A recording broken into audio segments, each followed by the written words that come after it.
আসসালামু আলাইকুম। আজকে আমি কথা বলছি যারা মালয়েশিয়া আসতে চাচ্ছেন, অনেকে পাসপোর্ট জমা দিচ্ছেন এদের বিষয়ে।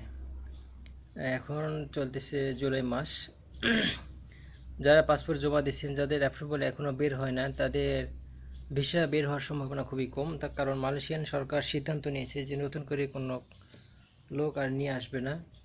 যাদের অ্যাপ্রুভাল অলরেডি বের হয়ে গেছে তাদের হয়তো আসার সম্ভাবনা থাকতে পারে। আর নতুন করে কেউ কোনো ভিসা জমা দিবেন না, পাসপোর্ট জমা দিবেন না, কারণ ওয়ার্কার ভিসা মানে মালয়েশিয়া থেকে আপাতত বন্ধ করে দিছে। তবে স্টুডেন্ট ভিসা চালু আছে আর ট্যুরিস্ট ভিসা চালু আছে। তবে এই ওয়ার্কার ভিসা বন্ধ করার পর অনেক অসাধু এজেন্ট, অনেক দালাল কি করছে, মানুষের কাছ থেকে টাকা হাতিয়ে নেওয়ার জন্য বিভিন্ন দিনে অনলাইনে পোস্ট দিচ্ছে যে 1 মাসের মধ্যে ফ্লাইট, 15 দিনের মধ্যে ফ্লাইট, 2 মাসের ভিসা, 3 মাসের ভিসা, ট্যুরিস্ট ভিসা। এদের পাল্লায় পড়লে কিন্তু অনেক সমস্যা হতে পারে। আর যদি খুব বিশ্বস্ত কোনো এজেন্ট যদি থেকে থাকে বা কোনো কোম্পানি থেকে থাকে, তাহলে তাদের মাধ্যমে আপনারা আসতে পারেন, কোনো সমস্যা নাই। অপরিচিত ও বিশ্বস্ত কারো মাধ্যমে টাকা পয়সা দিয়ে প্রতারিত হবেন না। আমি মানুষে আছি প্রায় 8-9 বছর হয়ে গেল। আমি 8-9 বছরে অনেকগুলো এজেন্টের সাথে কাজ করে এসেছি।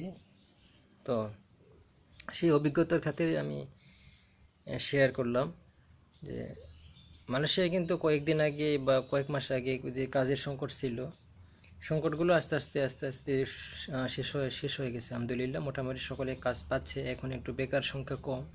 এখনও সংকট আছে। মাঝখানে অনেকে পাসপোর্ট আছে, ভিসা আছে, কিন্তু কোনো কাজ নাই। অনেক সমস্যা হয়ে গেছে। অনেক লোকের, আমার রুমে অনেকগুলো ছিল পাকিস্তানি, মানে অতিরিক্ত লোক এসে এসে গেছে মালয়েশিয়ায়। প্রচুর পরিমাণে শ্রমিক এসেছে, কিন্তু কাজ সে পরিমাণে ছিল না। তো এখন আবার বিভিন্ন জায়গায় তারা কাজ পেয়ে গেছে আলহামদুলিল্লাহ। এখন একটু সংকট কম।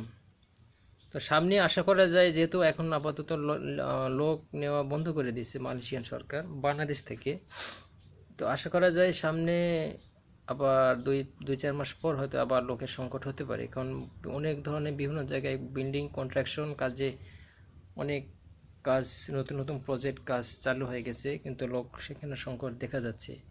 এখনও অনেকে আমার কাছে, আগে অনেক অনেক লোকের নাম্বার আছে, মালয়েশিয়ান এজেন্টের অনেক নাম্বার আছে আমার কাছে। অনেকে ফোন করে জিজ্ঞেস করে যে লোকজন আছে কিনা। তো আমি অনেকে কাজকর্ম দিছি আলহামদুলিল্লাহ। কন্ট্রাকশন, হোটেল হোটেলে হোটেলে আবার বিভিন্ন সেকশনে কাজ আছে, হাউসকিপিং, কিচেন হেল্পার। তো এরকম অনেক ধরনের কাজ আমি অনেক লোককে দিছি আলহামদুলিল্লাহ। তো কথা হচ্ছে যে নতুন করে পাসপোর্ট জমা দিবেন না। মালয়েশিয়া যারা আসবেন তারা আপনারা সাবধান। নতুন কোনো অপরিচিত লোকের হাতে, অবিশ্বস্ত কোনো লোকের হাতে পাসপোর্ট দিয়ে প্রতারিত হবেন না।